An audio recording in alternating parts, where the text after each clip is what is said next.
Varanasi, one of the world's oldest cities.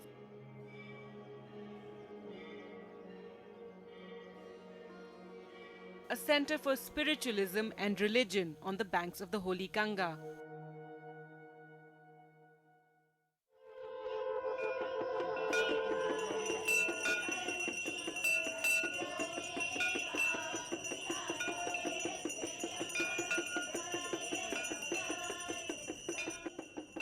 It's also a high-profile constituency which sent Prime Minister Narendra Modi to Parliament. The city gets millions of visitors from all over the world every year.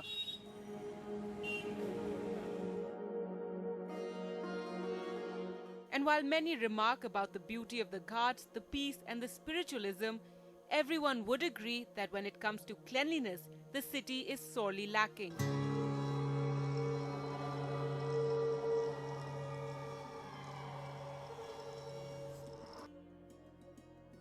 The central government's Swachh Bharat mission has put the spotlight on making high tourism and spiritually important places into examples of cleanliness.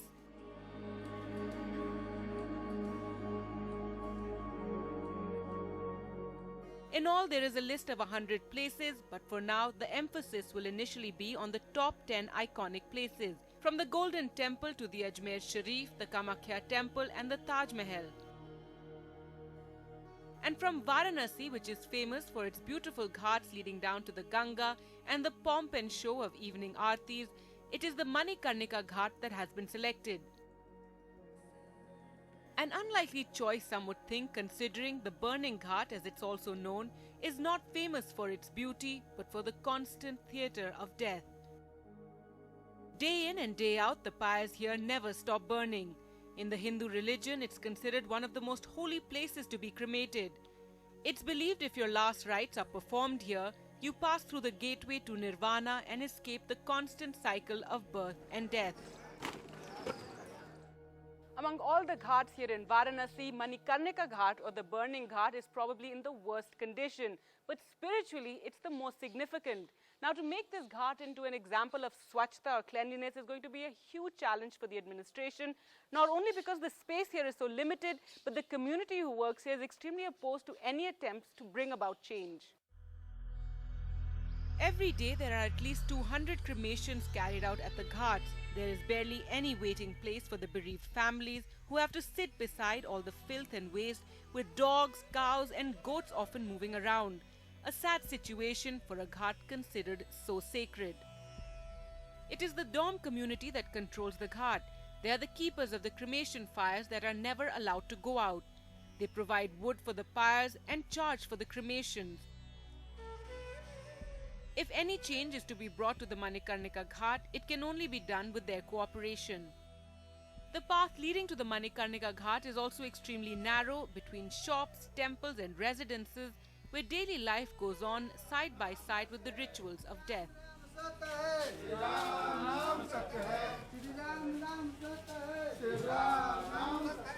Even though the sights at the ghat are macabre, it attracts a large number of tourists who seem fascinated by the rituals.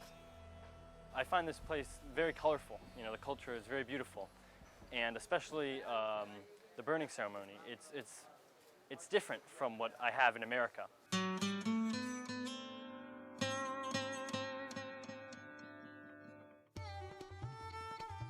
Some immediate steps need to be taken to improve the cleanliness at the Manikarnika Ghats.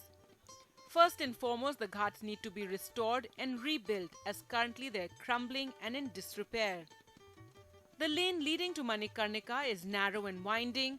While it may not be possible to widen it, it can be repaved, the wiring taken underground, and the facades of the buildings along the street improved. There is an urgent need for better facilities for visitors at the ghats, proper waiting areas and public amenities such as toilets and drinking water. For a town that's on most foreign guests' must-visit list, the area around the ghats is crowded, congested and filthy. It must be kept cleaner, the sewerage system overhauled and the roads and pavements improved. The administration has drawn up its plans, but executing them will be quite another task. This particular ghat is important because it is a cremation ghat along with the Harishchand Ghat.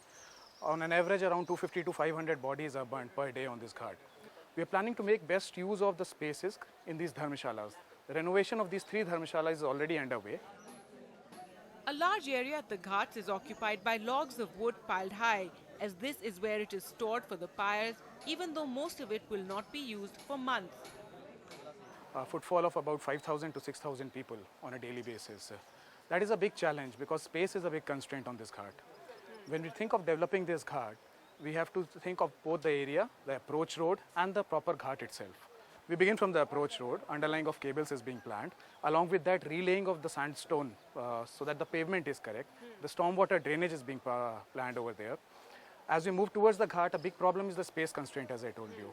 A lot of logs of woods are lying all over the place. We are trying to have a talk with the people who manage these.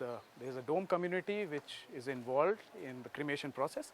We are having a talk with them and trying to build a consensus about how we can create public utility space. That space is missing as of now. सबसे बड़ी जो उनको insecurity है कि कहीं उनका जो भी काम करना है जिससे उनका परिवार चलता है वो ना छीन लिया जाए, तो सबसे बड़ा डर उनको है। लेकिन वो चाहते हैं कि कुछ अच्छा हो जो कि जिससे उनको और वहाँ जो भी लोग आ रहे हैं उनको सुविधा मिले।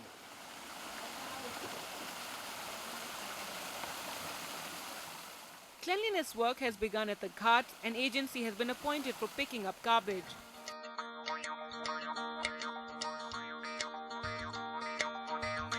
In the city area, when it comes to the city planning, we've given different wards to different agencies on an outsourcing basis. Half of the city area is being dealt by Nagar Nigam, while rest half has been outsourced to agencies like ILNFS and other partners. Door-to-door garbage collection is being reintroduced.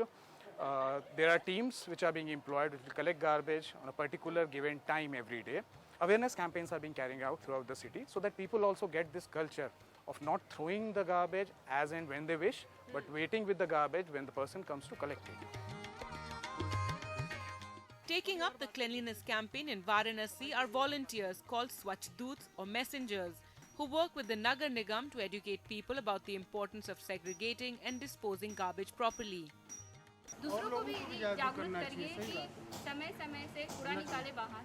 तो यहाँ पे हम लोग घर घर जा करके door to door visit करते हैं और लोगों को ये बताने की कोशिश करते हैं कि नहीं, आप जो कूड़े फेंक रहे हो रोड पे, वो कूड़े रोड पे ना फेंक करके आप अपने घर में अलग अलग 2 प्रकार के डिब्बे लीजिए, रेड एंड ग्रीन। ग्रीन में वो कूड़े डालिए जो गीले होते हैं, जो नष्ट हो जाते हैं, और रेड में वो आप कूड़े इकट्ठा करिए जो नष्ट नहीं होते, जैसे पॉलीथीन हो गया, रैपर्स हो गए, जो प्लास्टिक के डिब्बे हो गए, उन सारी चीज़ों को रेड में आपको डालना है।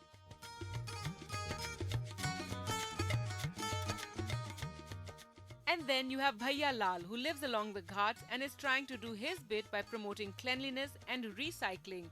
He's created a little boat made up of waste plastic bottles, thermocol and boards.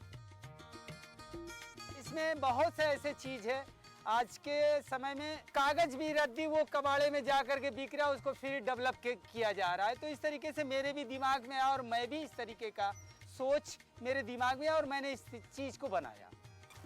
While Bhaiya Lal always manages to attract the attention of tourists with his boat, it is the message that is important.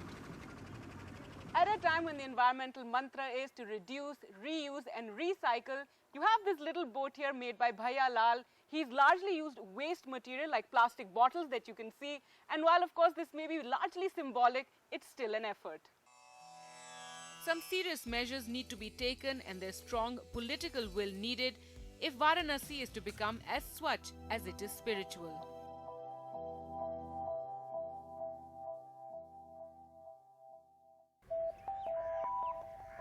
Proclaimed as one of the 7 wonders of the world, the Taj Mahal is the mausoleum of Mughal Emperor Shah Jahan's beloved wife Mumtaz. Finished in marble, it is one of the most famous buildings in the world. The Taj Mahal has been identified as one of the iconic locations for maintaining international standards of cleanliness under the Swachh Bharat Abhiyan. We can see that the surrounding areas of the monument are being spruced up. Roads are being redone, street lighting, street furniture, underground cabling, and things like this are being done so that we can further deck up this wonderful piece of Mughal architecture. Several steps have been taken to improve and decongest the area immediately around the monument. To protect the Taj from air pollution, motor vehicles are not allowed within 500 meters of the complex. Vehicles are allowed till the parking, after which electric vans, buses, tongas or rickshaws are used to reach the Taj Mahal. The maintenance inside the Taj Mahal is undertaken by the Archaeological Survey of India, while the outside is under the municipal corporation. Despite the challenges that we face with the number of tourist inflow that has been increasing over the years, that is one of the biggest challenges that we face. But still, we try to keep it very much tourist friendly and very much clean. And most of the tourists come with a bottle of water. And some tourists also come with shoe covers, disposable shoe covers. The city attracts over 8 million tourists annually. With the growth in the tourism industry and the construction of the Yamuna Expressway that connects Agra with Delhi, the number of tourists visiting the monument has increased manifold in recent years. To further improve connectivity, an inner ring road is close to completion, so tourists will now reach the Taj Mahal directly off the highways and avoid the congested roads and traffic jams. Though air connectivity still needs to be looked at. Tourism department Uttar Pradesh ने ये decision लिया कि उसकी हम surroundings को भी हम उतना ही अच्छा बनाएंगे जितना अच्छा ताजमहल है। उसी को लेकर हमने ताजगंज प्रोजेक्ट को एक्सिक्यूट किया। पहले जो टूरिस्ट आता था कि दिल्ली से टूरिस्ट चलता था तो यमुना एक्सप्रेस वे पर तक तो बहुत अच्छा लगता था, उसके बाद में शहर के जाम में फंसा था। इसको लेकर जो है उत्तर प्रदेश गवर्नमेंट ने एक डिसीजन लिया कि हम एक अच्छा जैसा इनर रिंग रोड बनाएंगे कि टूरिस्ट वो शहर के जाम में ना फंसे, बाहर आए और ताजमहल देखकर वो वापस लौटे या ताजमहल देखकर वो शहर के अन्य भागों होटलों में वो स्टे करें। साथ ही उत्तर प्रदेश गवर्नमेंट ने आगरा और लखनऊ की कनेक्टिविटी को बेहतर करने के लिए ग्रीनफील्ड एक्सप्रेस वे का भी निर्माण कर रही है गवर्नमेंट, और वो भी जल्दी ही पूरा होगा। Nearly 3,500 toilets have been constructed in Agra. We went to the Ghasiari Mandi close to the monument. The 200 families living here were forced to defecate in the open, but after toilets were constructed, one sees a visibly cleaner area.